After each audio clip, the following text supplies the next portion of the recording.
My name is Alzonia Chalise. I help victims of toxic and narcissistic abuse overcome their circumstances by teaching them the power of possessing a positive mindset. I firmly believe that having a positive mindset is the key to success. When everything has been taken away from you, to include your car, your home, your finances, your freedom, and even your good name, it is the extraordinary power of having a positive mindset that will increase and ensure your chances of survival and success in any given situation each and every time. Things are replaceable. Names are changeable. Having a positive mindset is necessary to help you set goals to reach the unreachable. How many of you know you have faith? Well, then you would know that faith is the substance of things hoped for, the evidence of things not seen. But did you know that having a positive mindset is an act of having faith? Because without a positive mindset, you cannot effectively have faith in the things you wish to obtain and believe you would be receptive of those things without first having a positive shift in mindset. Having faith is great. Having a positive mindset is necessary. I'd like to take a moment to share with you, if I may, the journey it took for me to get here. I must admit, it had its hills to climb and obstacles to overcome, but the scenery at times were amazing. It started from the moment I decided I wanted to become a one-woman fearless speaker. I remember telling a close friend of mine that within 1 year, I was going to become a one-woman fearless speaker. I was going to travel the world, speaking to a lot of people and making lots of money. I was going to start my own clothing line, and I was going to write a book. And my friend very quickly said to me, "That sounds great and all, but you're not going to be able to do all of that." And I said, "Okay, thank you."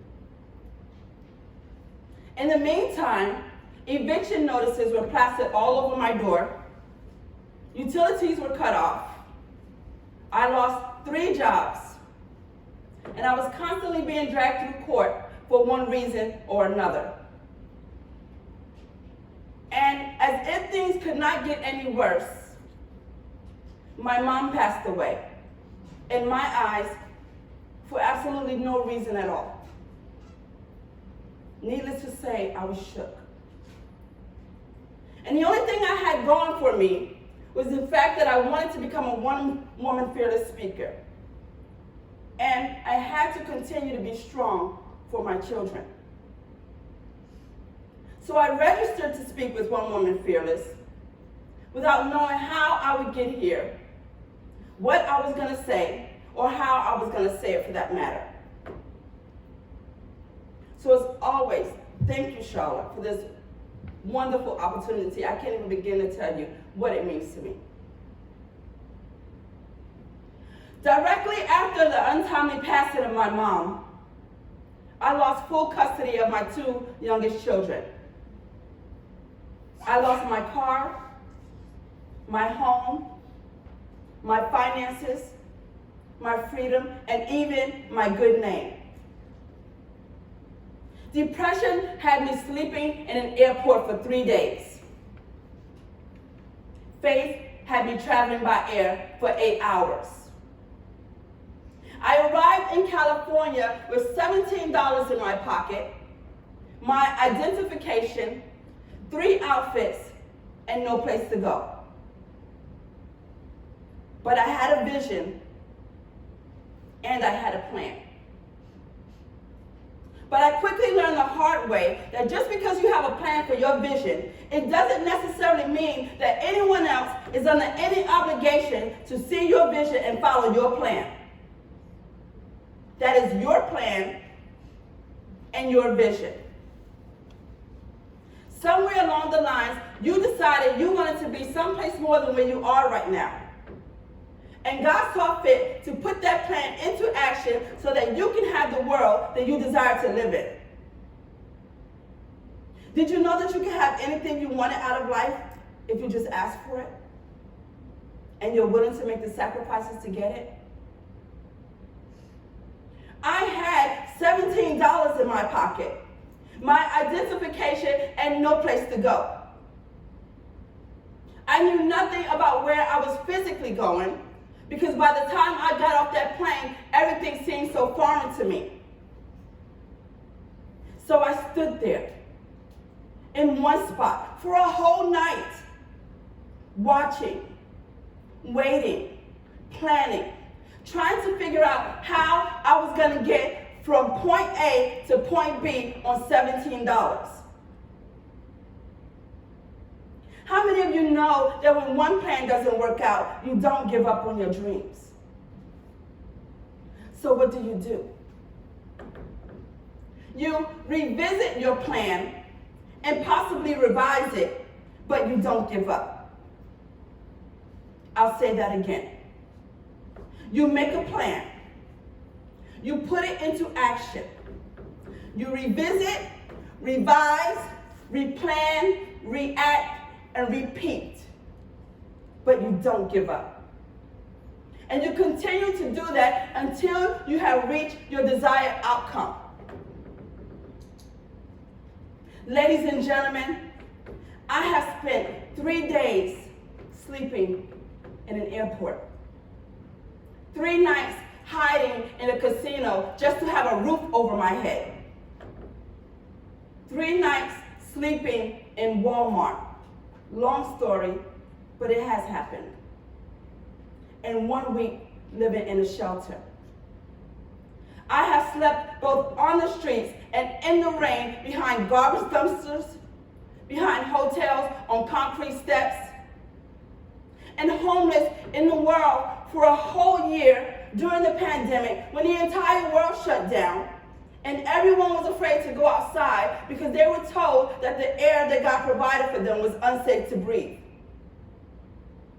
I was out there, living, breathing, surviving, all because I had a vision of speaking at a one-woman fearless seminar, and I had a plan on how I was going to get here regardless of what my circumstances were.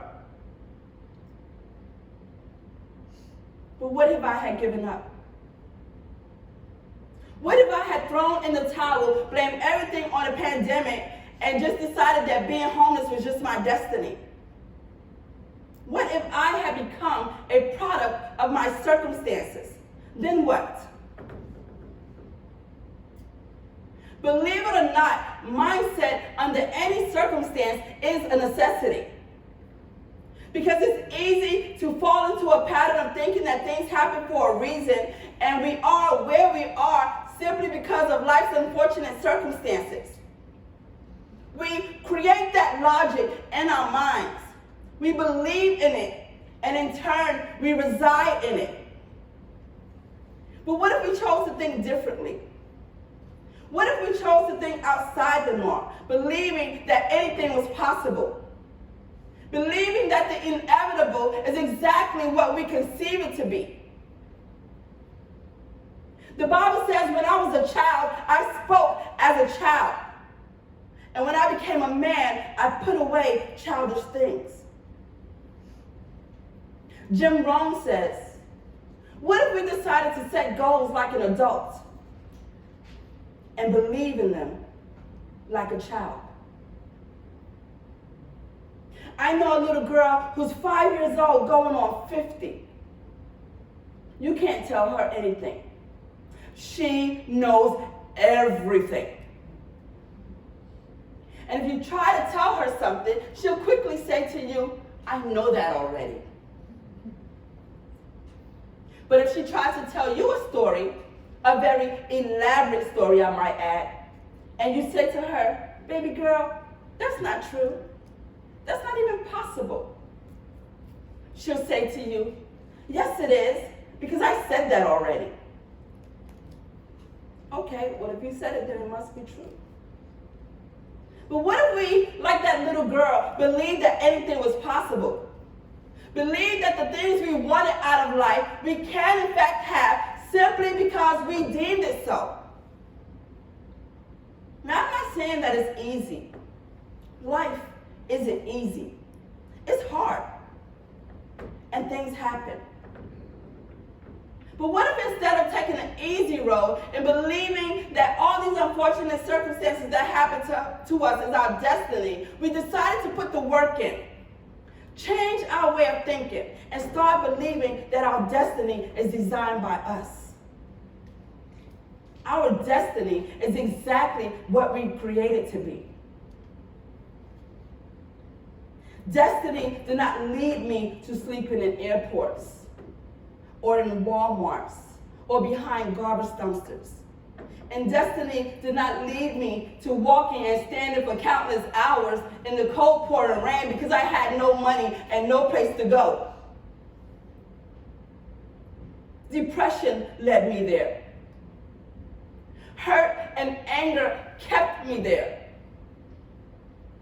But all the while, faith and determination helped me to change my mindset, believing that I could do better, wanting to do better, and forgiving myself and countless others for the circumstances that I felt led me there.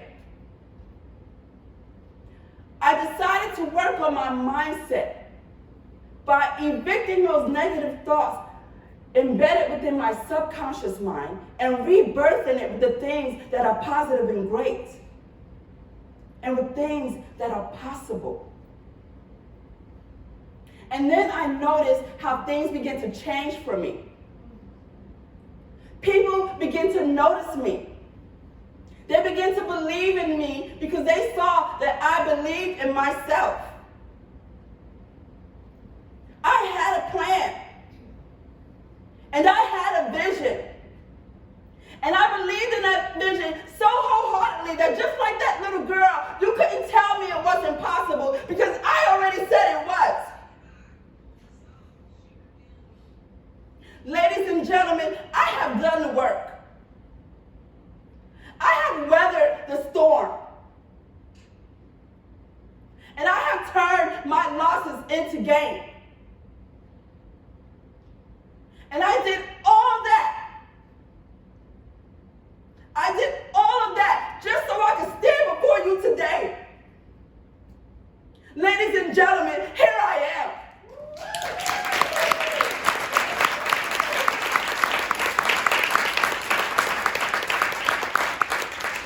I did all of that so I could stand before you today to tell you to keep going. Don't let that first no turn you around.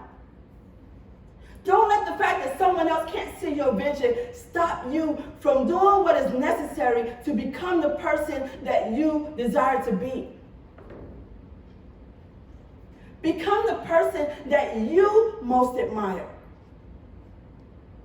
Be strong.